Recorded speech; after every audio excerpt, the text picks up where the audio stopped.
American firms are losing out on business and contracts in Kenya because top government officials demand bribes, the U.S. Trade Office said in a report released last week, warning that corruption will hurt foreign investment.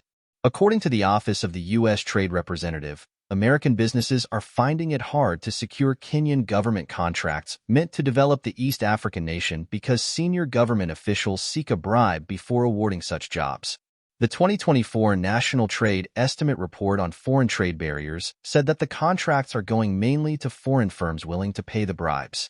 This level of corruption, say the authors of the report, will cause Kenya to lose future investment from businesses and countries that shun or punish corrupt activities.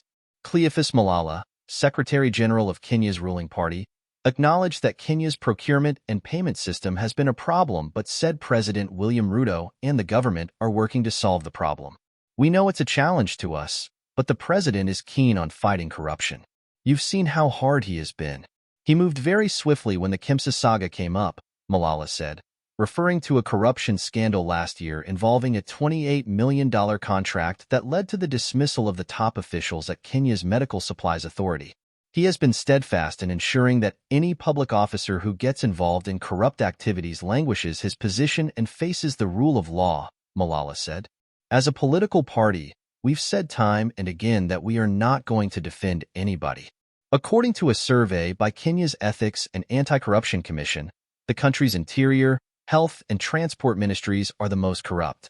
The survey showed that the size of the average bribe doubled in 2023.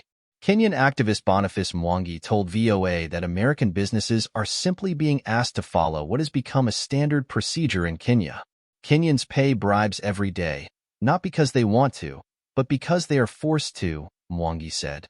If you want to apply for an ID, you need to pay a bribe. You go to the police, you tell them to investigate a crime, you pay a bribe. You want to ask for a passport, you pay for a bribe. We are a bribe nation. One of the reasons the Chinese succeed in this country very well in doing business is because they are able to pay to play, he said, adding, the Americans are not told to do something that is not common. They've been asked to do what's been the norm in this country. Corruption is a way of life in our country. Last year, the Ethics and Anti-Corruption Commission said the lack of transparency, accountability, and public participation in some government projects creates a breeding ground for corruption.